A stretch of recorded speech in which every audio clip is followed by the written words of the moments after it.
going on? Welcome into the Matt Bernier Show, part of the In the Money Media Network. My name is Matt Bernier. You can follow me on Twitter at Bernier_Matt. This is episode 17 of the revamped Matt Bernier Show from Monday, June the 1st, 2020. However you listen to the show, thank you for doing so. A number of ways to find it. You can find it on inthemoneypodcast.com, where you can also find all the other podcasts that are under the In the Money Media umbrella. Audio only over there. Occasionally get a couple of write-ups and articles, so plenty of good content over there. I'll circle back to In the Money in a moment. For those of you that listen on your phones, your cell phones, whatever it may be, Apple Podcasts, however you get your podcasts on Android, that's also available. And then the folks still over on YouTube. All you got to do, go on over to YouTube, search Matt Bernier Show in that search bar. It'll bring you over to a page where you'll find all the archived editions of this program, as well as whatever the latest one is. Make sure you subscribe to the In the Money Media page.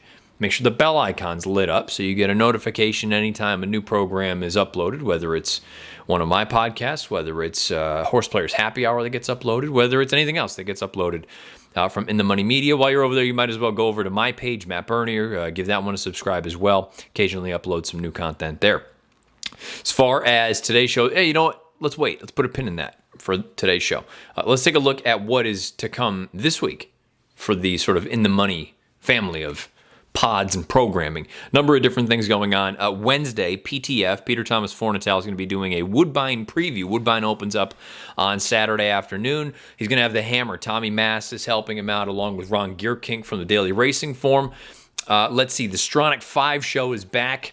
Everybody seems to be back up running again. We've got Laurel, we've got Gulfstream, we've got Santa Anita, we've got Golden Gate. Everything is good. The Stronach 5 is going to be back for Friday. Those boys are going to be taking a look at the Stronach 5 as they typically do throughout the course of the year. So that's going to be back. Obviously, a big piece there. Tom Amos is going to be joining Jonathan Kinchin on JK Plus One this week. Janine Edwards is going to be joining Talk Racing to Me from Naomi Tucker. Talking about a number of different things. I had the pleasure of working with Janine Edwards back in 2015 for American Pharaoh's Triple Crown at ESPN, so that's definitely going to be a pod that you want to tune into. Obviously, Spencer Lugenbuehl's got his piece going on there with Redboard Rewind. In the Ring podcast, I'm sure is going to be rolling through at some point. And then obviously this one as well. So plenty going on. Head on over to inthemoneypodcast.com, or better yet, just subscribe, rate, and review to all the podcasts on the Apple feed or Android or wherever it may be. Again, it's greatly appreciated. Now, let's talk about what is going to come here on this show this week. I'm going to buzz through 4 graded stakes races, and I mean buzz through them, just because it feels like that kind of day. And if you haven't been paying attention or you've missed it, I have been on a bad run. I mean, look, there's a lot of bad stuff going on in the world, and I'm not comparing any of this. Obviously, you got to take care of... There's real life, and then there's this sort of fun side life. The real life stuff, you hope everyone stays safe. You hope everyone has their opinions heard, and everything, sort of sorts itself out, and everyone is, more respectful and all that going forward. On a much lighter note, lighter for many of you, I'm sure, I am on the cold streak of all cold streaks, and we will dive into it, because I've really kind of felt like all along this thing is all about transparency, and when things are going well, I don't mind, patting myself on the back, and when they're going like crap, we got to identify that. So 4 graded stakes races: the Santa Maria, the Winning Colors, the Mint Julep, the Honeymoon. Then we'll dive into the pick history, the updated pick history. We'll dive into the $100 challenge, which before you know, it's going to be about a 10-cent challenge because running out of money. And then we'll dive into a little bit of a Q&A. I'm hopeful this is going to be a relatively quick show. I cannot tell you how happy I am that the month of May is come and gone, because it was just an unmitigated disaster on a number of fronts. But here we are. We've turned the page. We're into June. And if you're looking for analysis throughout the week, and again, I feel it does weigh on me. I mean, look, I know we've joked about it a little bit in the past, or some folks have brought it up. The public handicapper piece, it weighs on me, and you want to perform, you want to produce good content. And the analysis, I stand by all of the analysis. Unfortunately, sometimes it's right, sometimes it's wrong, and sometimes you're unlucky. Right now, it's a combination for the most part of being wrong and being unlucky, and it lives over on racingpicks.com. It's been a slow first 2 weeks for me. There's no two ways around it, but I can only I can only just keep fighting the good fight, knowing that these things tend to level out. And it's just, man, trying to slog through the really, really rough stuff right now to hopefully have some better stuff on the other side. So we will dive into all of that. But let's get into some racing first. And like I said, this is going to be a rapid fire rip through. We'll start off here with the Santa Maria 5-horse field. Fighting Mad gets it done with a 102 buyer. We don't have a Timeform US rating just yet. I thought it was an unimpressive 102 buyer, if you can say that. I thought she was very green, and kind of goofy. She was popping to her left lead at one point at the top of the lane, and then she popped over for the final 16th of a mile.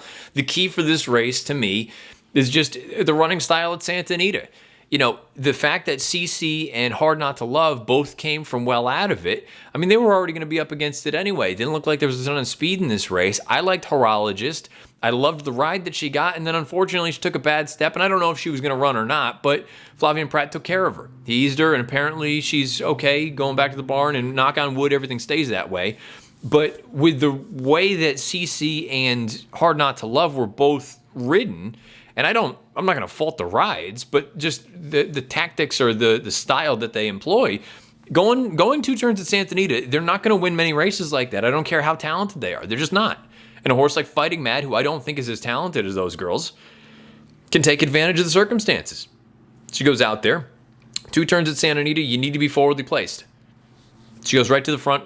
Abel Cedillo, she gets a little bit goofy, but at that point she'd built up enough of a cushion, and horses aren't going to be able to make up that sort of ground at that racetrack. They're just not. And yes, CC might have been a little bit dull, might not have been her best effort, but again, she was running against the grain of the track. I don't hold this against either of those girls, but at the same time, you have to at least acknowledge the fact that you're going to be up against it in any of the races going 2 turns there if you're trying to come from that far off of it. So that's just something to keep in the back of your mind at Santa Anita. If you're looking at races, you got to be looking for horses that are going to be reasonably close to the front, unless it is a supersonic pace. For a 2-turn race like this at 1.16 miles, you would have needed a half mile in 45 seconds for those horses from the back to have much of a chance. You just would have. Plain and simple. There's no two ways around it. Fighting Mad, she's a nice horse. I'm not trying to sit here and bash her, but to suggest that I don't think she's in the same league as CC or Hard Not to Love. I think Hard Not to Love, despite the fact that she rallied the way that she did, I want her back at 1 turn. I think she's a prime-time player for a race like the Filly and Mare Sprint out at Keeneland this November. CC, you know what? Yeah, again, a dull effort. No two ways around it, but it doesn't really deter me from thinking that she could be a Breeders' Cup Distaff type in November. I've seen what she's capable of on her best day. And Fighting Mad, maybe she'll prove me wrong. But I'm going to need to see a heck of a lot more than just this one effort here with the 102 buyer. Again, K to Tear, she was overmatched anyway. And knock on wood, you hope Horologist is okay when it's all said and done. Because I think she's a talented filly. I think there are races for her. Maybe she's not to the level of a CC or a Hard Not to Love. But she definitely has some graded stakes potential somewhere down the line. That's all I have to say about the Santa Maria. If you have any questions, thoughts, agree, disagree, want me to touch on something else next week, beneath the video player on YouTube or directly to me on Twitter at Bernier_Matt. Now, let's move on to the winning colors. Let's buzz through the 3 other graded stakes races. The winning colors at Churchill down 6 furlongs on the dirt. You had Me and Mischief. You had Break Even. They run 2 and 3 behind Bell's the One. Bell's the One earns a 98 buyer, a 120 Timeform US rating. Timeform US had red fractions throughout, which based on the splits, totally understandable. They had a bright blue bar indicating they thought it was a track very kind to closers. I didn't watch the tapes from Saturday, but looking at the charts, I don't know if I entirely agree with that. You did have a number of winners come from off of it, but you also had in those races, many of the 2nd, 3rd, 4th place finishers were the ones that were prominent throughout. So I'd have to probably watch all the replays and let me know if you agree with the bright blue bar or you have a different take on the way the track at Churchill played on Saturday. But just looking at the charts, I have a hard time fully buying into that. If I saw all the top 3 or 4 horses coming from way out of it, then I would be, all in on it. But there were a fair amount of horses that figured prominently that still ran 2 through 4, 2 through 5. So I don't know if I would quite go that far. Again, room for discussion. Bell's the One, thought she ran really well. She had a big pace to run at, finished full of run. She's a horse that, it's always funny, and I'm sure many of you have the same sort of situation where you kind of eyeball a horse early in their career and you say, oh boy, I think there's something here. and they just don't quite develop, or maybe they don't develop the way that you thought they would, or put it together in the sort of time that you expected, and you get off of them. And Belle's the One is one of those horses for me. I bet her at a big price early on in her career as a 3-year-old, and she was always good, but she could never quite seem to run with the big girls. And then in a spot like this, she pays something like $30. So good on you if you had her. I certainly did not.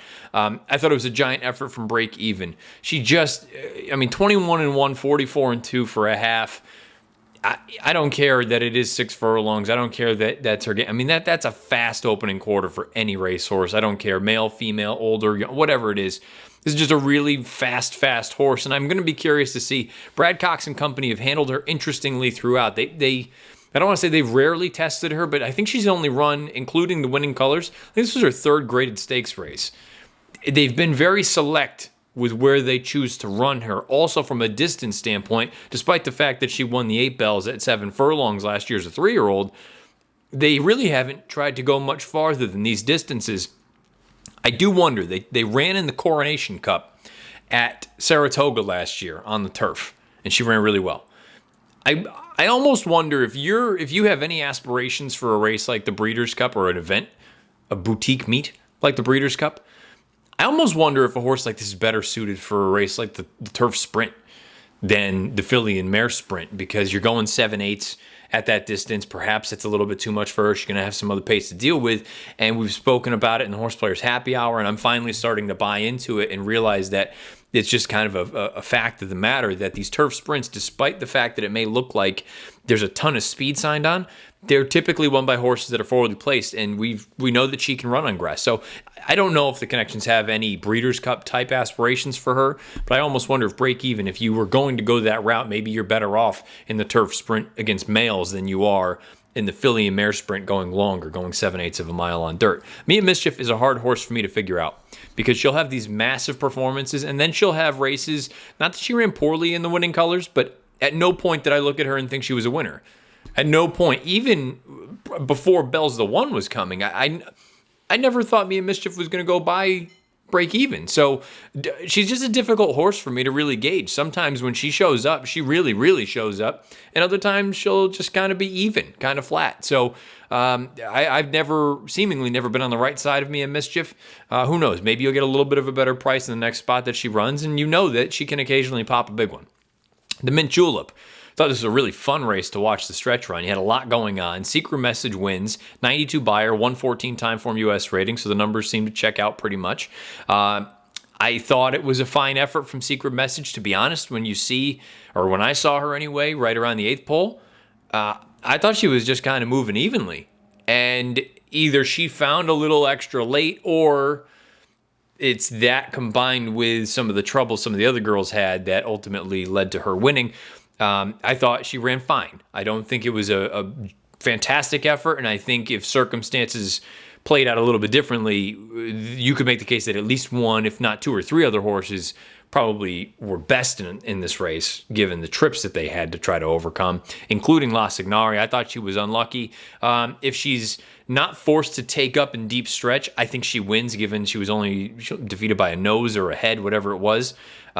She had that one moment where she had and it wasn't even a full-blown check. It was just to tap the brakes and then be able to get out and move again. And if she doesn't have to do that, I can't help but think she probably wins that photo.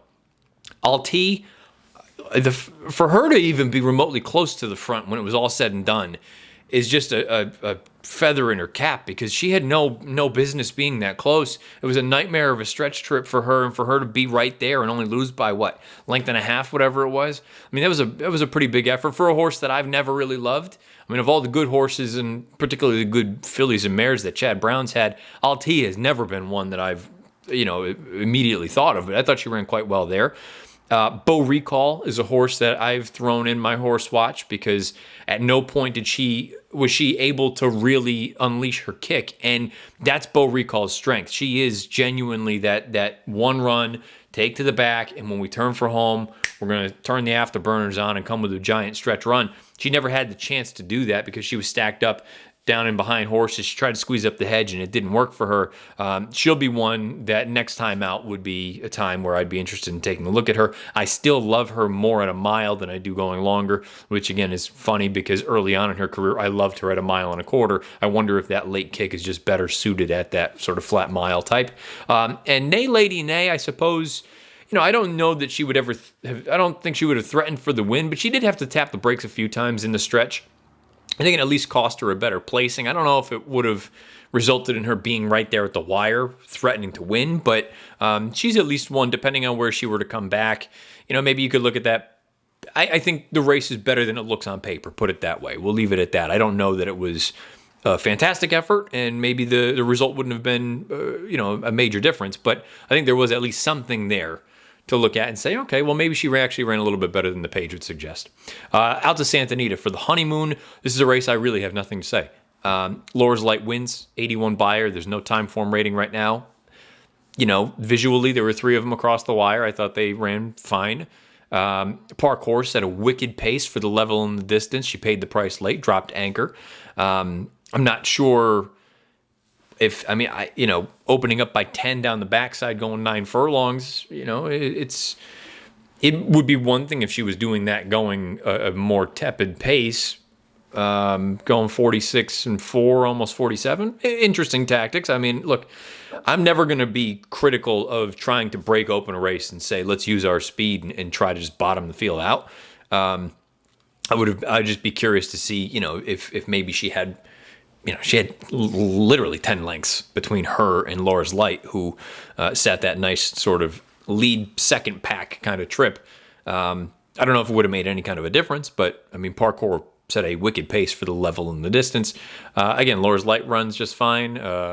And the other girls that were in there, I thought it was fine. I don't have anything really to add to that. They didn't run particularly fast. I think they need to improve if they're going to be running in bigger races going forward. That's stating the obvious, but it's early on. They're 3-year-olds. They can still develop, no doubt about it. So not much else to add about that. If you have any thoughts, questions, observations about any of these 4 graded stakes races or any other races from Saturday or Sunday, let us know beneath the video player on YouTube or over on Twitter at Bernier_Matt. But again, it's probably best beneath the video player because that's where most of the folks that are watching on YouTube, they can see that stuff. That's where I'll go for the most part and see all the comments and things of that nature. So observations, trips, questions, all that kind of jazz beneath the video player here on YouTube. Now let's transition over into the pick history, the $100 challenge, and we'll wrap things up with this week's Q&A. Pick history $100 challenge Q&A. It's been a rocky road lately. Sample size, we're now up to 156 picks in the pick history. And again, if you're still curious, you want to follow along, you want to see what the analysis and the rationale for some of these picks are and what the actual selections themselves are, head on over to racingpicks.com. I'm over there Wednesday through Sunday. Andrew Champagne's over there on Mondays and Tuesdays. It's free. All you need to do is enter your email address and you're good to go. Sample size is up to 156. I made mention last week, given the sample becoming larger and larger, the percentages won't change so dramatically. So they more or less stayed flat despite another rough week. The win percentage right now for straight win is 19.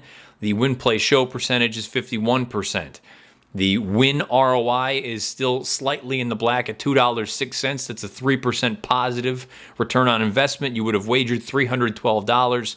You would have had $321.20 returned. Win play show, we are now in the red, which is not good. 51%, $1.96 ROI. That's a minus 2% return on investment. You would have wagered $936. You would have had $915.50 returned. And a cold snap of this epic proportion will do that to these numbers, really, really hurt them. I'm just hopeful that, again, it's you ride the wave and you hope it turns. Just to kind of put things in perspective with the run, for the month of May, only 7 for 53, which is about a 13% win clip. So clearly dragged the overall win percentage down. Since May 17th, 3 for 30. It's only 10%, obviously. It's been a rough go for the past few months, for the past few weeks, and just the month of May in general was not a strong one. So let's get back to things here in June. We've turned the page. Belmont opens up on Wednesday. We've got Santa Anita Derby coming up on Saturday. I'll be on live stream on Facebook Live as well as Twitter with America's Best Racing. Dan Torgman, Ali Vance, Bram Weinstein will all be over there on Saturday getting ready and going through the Santa Anita Derby and the Santa Anita Oaks and all those other races. So stay tuned for that. The $100 challenge. It's almost as if when I laid this out, the powers that be, the racing gods, said we need to just smack you around a little bit early and get you to kind of, realize that this is not going to be an easy task. The bankroll from $100. Now keep in mind, this started on May 20th, I believe. From $100, the bankroll is now at $42.50. I've wagered $80. For those of you that are new, the idea is to start with $100, churn that 20 times, so $2,000 total. I suppose, what the hell? Let's go with the 10% positive return. Bruce Meyer did point out that this is just churning the 2,000 alone, and I alluded to it a little bit last week. Let's not shortchange that as an accomplishment. That's still easier said than done. But enough people chimed in and suggested that, why not shoot a little higher? And you know what? It's a fun little exercise, so let's take a shot. Let's say you got to churn the two, and you need to have a 10% positive ROI. So I'm really just going I'm at the bottom of Mount Everest, and it's time to go for a climb because this is as chill. Listen to this. 26 wagers. And for the record, I've been more or less sticking to the 4% total of the bankroll. The only time I made a couple little tweaks was when we got sort of in the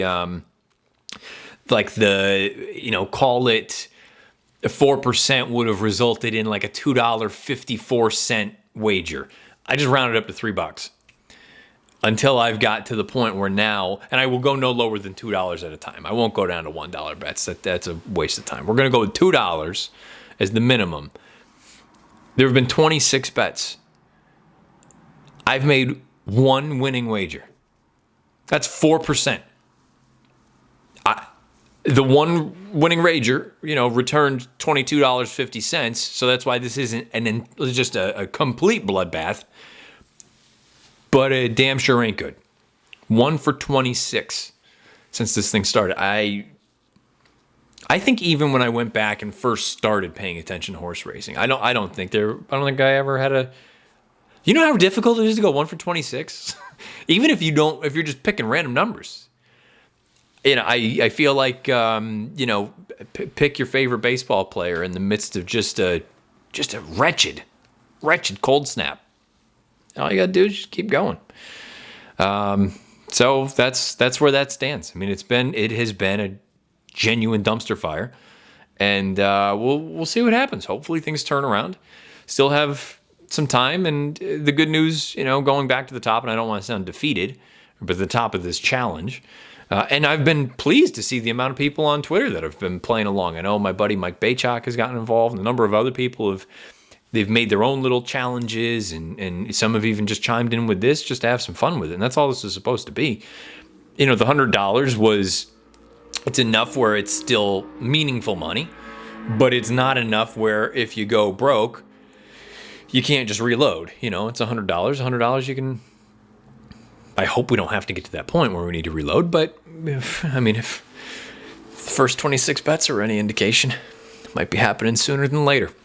So that's where things stand. It's been a cold run, but the good news is, like I said, we've turned over the calendar. We are into the month of June. Belmont's back. Happy about that. Santa Anita Derby's coming up on Saturday. The Belmont Stakes is in a couple weeks. A lot of good things. A lot of positives. Stay positive. A lot of stuff that can weigh us down. A lot of serious stuff out there that can weigh us down. Let's try to stay positive. Let's not let this. I'm basically talking to myself. Don't let this get in your head. Try not to. But it's been a tough run. Trying to stay positive. Anyway, let's go to the Q&A this week. Going to touch on 3 comments / questions. 2 of them are from returning trolls. And I like to acknowledge the trolls every once in a while. And to be fair, one of the comments from one of these folks this week is not trollish. He's had a history of trolling, but neither here nor there. And then one question that's to me a pretty straightforward question from someone who I haven't heard from before. So let's start off with that one. Robert Walton. Do you think it's a mistake to give preference to exotic betting, going for big payoffs via pick fours, supers, tries? Robert, thank you for the question. No, I don't think it's a mistake. I think it's all about your preference. I think it's all about what the end game is for you.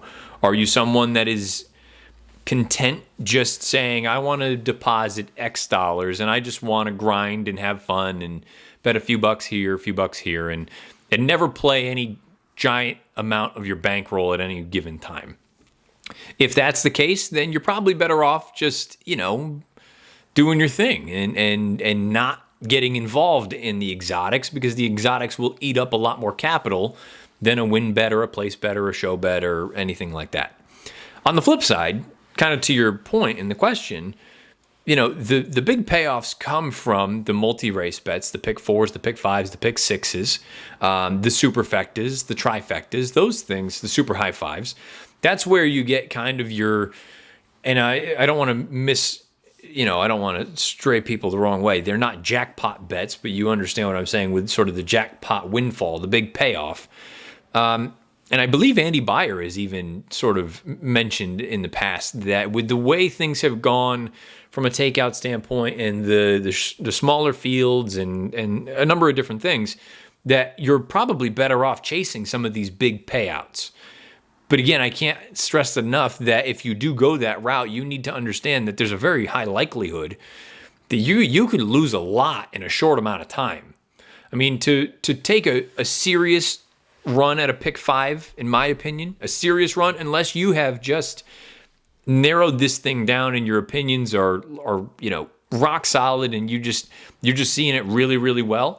To me, to think that if I were going to go into a pick five and think that I have, unless I've handicapped and identified a number of 15 or 20 to 1 shots that I think are really live, and maybe I can key in on, I would say a single that's a little bit more aggressive as opposed to a 6-5 sort of single. If I can find a 4-1 or a 5-1 single that I'm going to key the whole thing around, maybe you can get away with a couple tickets that total $60 to $70. I think realistically you probably need to be in that 100 to 120 range to have a legitimate chance to hit some larger payoff one. I'm not talking about a pick five that that'll come back $300 or $400, which there's nothing wrong with that. But those aren't. You don't want to be putting in 100 or 150 into that. You don't want to be getting 2.5 or 3 to 1 on your money if you're putting in that much. You'd like to be getting 10 to 1, 15 to 1. If you could tell me right now that I could go in and play $100 pick five and minimum I'm looking at $1,000 to $1,500, it's not the easiest or the most simple way to turn a 10 to 1 kind of number, simply because you have 4 or 5 things that need to happen. You need to pick the winners of 4, 5, 6, whatever the pick is. But at least knowing that let me put it this way, a different way. If I can get involved in a pool, whether I hit or I don't hit, and the payout is massive, and when I say, you get what I'm saying, very, very healthy, I don't really have a problem being wrong. I'll look at it and say, you know what, I got involved on a good day. I got involved on a day where there was money to be made, as opposed to a day where you sit there and you go, in a pick five sequence, it looks like that, Baffert's got a 2 to 5 shot. He's got an even money shot. Sadler's got a 3 to 1 chance that maybe you get 3 to 1, probably going to be closer to 5 to 2. Even if you throw an 8 to 1 shot in there, what's it going to pay? $400?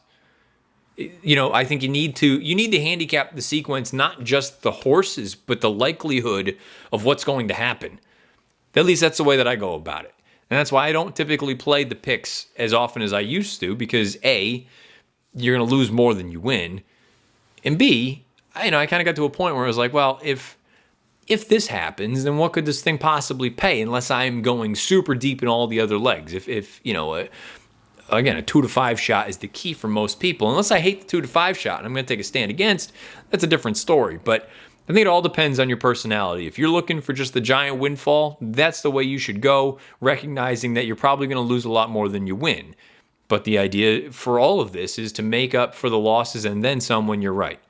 If you're someone that's much more on the conservative side and you just want to kind of have some skin in the game and you want to be able to turn on Fox Sports 1 or TVG or NBC on a weekend and be able to say, I want to watch whatever they're going to be showing and go on from there and just have some action, then I'd probably steer away from the exotics. Or if you do dabble, maybe you play an exacta, or maybe you play a daily double, something along those lines. Hope that answered your question, Robert. Thank you. Let's start with N. Fazal, who apparently is a professor. Professor Fazal, Cambridge. This has been an individual who has been a troll in the past. And I don't know. I'm going to read verbatim the comment or the question. I don't know what it is. Here we go. Probably you are too young to remember that DRF, he was too good. The history of DRF handicappers, picks and their percentages. Do you know what happened to them? Stop this nonsense picking winners in public. I'll read it again. Probably you are too young to remember that DRF, he was too good. The history of DRF handicappers, picks and their percentages. Do you know what happened to them? Stop this nonsense picking winners in public. By the way, there's no punctuation anywhere in there. Sir, I don't know what you're asking, and I shouldn't assume sir or madam. I have no idea what you're asking. If you could clarify that some, or if someone else out there in the comment section has any idea what this means. And to the last piece, stop this nonsense picking winners in public. What would you suggest I do as a public handicapper? What would you suggest I do? I'm all ears. I'm curious. Because look, the past few weeks haven't been going well. So if you have a suggestion for something else, please, I'm all ears. But kind of by definition, public handicapper, you're supposed to be handicapping in public. That's kind of the gig. N. Fazal, thank you for the comment. And Joe Tro, my favorite Joe Tro. There have been a number of times where I read Joe Tro's comments and I roll my eyes because they're trollish, but then sometimes they're funny. And then you have a comment like this where it's legitimate. So Joe Tro is probably just one of those, he's probably like one of your buddies that likes to just needle you and give you a hard time. And Joe Tro has been loyal from day one. So I do need to give the tip of the cap to Joe Tro. His comment from last week, War of Will. 6th, 9th, 3rd, 5th, 9th, 1st, 7th, 9th. These are his finishes in the last 8 starts. How long will the media hype this horse up and give him an excuse? Just wondering. Also, need to see another big performance from Raging Bull before I am sold. He has not done much in multiple starts previously to this win, and this win should make him very low odds next out. Joe, I would agree. Let's start with War of Will. Your point is accurate. I mean, this is a horse who is much more sizzle than steak. I'm always going to be a little bit biased, and I'll readily admit a bias with him because I loved him, because I called him winning the Preakness before the Kentucky Derby was run. I just figured this was going to be one of those races, and the circumstance all played out. We don't need to rehash that. I do think the horse has talent. Is he a superstar? No, probably not. But your point is valid, that he's probably earned much more publicity. I shouldn't say earned. He has had more pub than maybe he deserves because he looks good. Apparently, he's a very, very good-looking animal. I've only seen him up close maybe once. But again, going back to last week, I'm far from the authority on what a good-looking or not a good-looking horse is. Yeah, I mean, from a resume standpoint, outside of the Preakness, there's really not a lot to sink your teeth into. I do think the horse has ability. I think he's talented. I don't know, again, is he a Breeders' Cup type? Maybe not. Maybe he's just not that good. But I do think he could potentially win races that are that play out a little more favorably for him. If the pace isn't hot, if it's not off the layoff, a number of different things. But I do believe your point. I understand your point as well, that for a horse that hasn't accomplished a ton, he's talked about as if he's accomplished a ton. So I do take that point. I take that point to heart. Your other point, I agree with as well. The fact that Raging Bull, he looked awesome last week or 2 weeks, whenever it was. The days are just blending together. But it's true. I mean, he's a horse that prior to this, his form last year was decent, but he didn't win many races. And, from a distance standpoint, again, I'm not entirely sold that the flat mile is going to be his game, because if he doesn't get a wicked setup like he did in the Shoemaker, is he going to be able to come with that big finish? Or with a more moderate pace, yes, he may be able to lay closer to the front, but maybe that late kick is not so potent, where the horses that are more forwardly placed still have a little juice left in the tank, where they can go at the very end and they still have a little bit more fight in them at the end of the race, as opposed to when they go 44 in a piece for the opening half. So I do understand, and I take that to heart. I think that's, and given your point also at the end, making very low odds next out, I would agree with that. I mean, he's probably, whatever race he shows up in next. I would be curious, though, if he and Without Parole were to run in another race, let's just a similar spot. I wonder if Without Parole, and I was on record last week saying I would take Without Parole over Raging Bull in a head-to-head. I feel like Without Parole has a little bit of a following, and I wonder if Raging Bull is going to be that kind of horse that maybe he'll need to prove it to people. I'm not suggesting he'd ever be, 5-1, but in his next start, if Without Parole is 6-5 and Raging Bull is 7 or 8-5, I mean, that's a little bit of a, based on what they've accomplished recently, it would be a little bit disrespectful to Raging Bull, but I think there's a real scenario where that would play out that way. And he would need to prove that he's just the better of the two horses. So, Joe Tro, thank you for always listening and watching. I think both of your points are valid, and I'm curious what everyone else thinks about War of Will, what they think about Raging Bull, if anyone can decipher what N. Fazal's statement means. I don't know. And what do people think about Robert Walton's question? Where do you land? Are you all more, sort of the straight wagers, or are you guys and gals all in on the giant exotic wagers, the ones that can make your year, sometimes make your life, depending on if you catch it at the right time? Let me know beneath the video player on YouTube. Again, it's the best place for me to be able to see things and kind of cultivate for the shows. And also, again, I just love that everyone is kind of going back and forth and answering questions.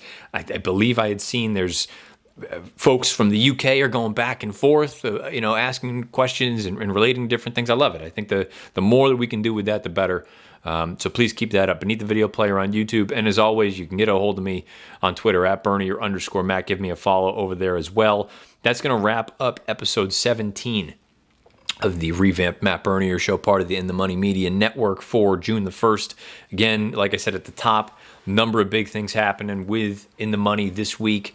You've got PTF with the Hammer, Tommy Massis, with Ron Gierkink taking a look at Woodbine, which opens up on Saturday. JK's with Tom Amos for the next JK+1. Naomi Tucker has Janine Edwards on.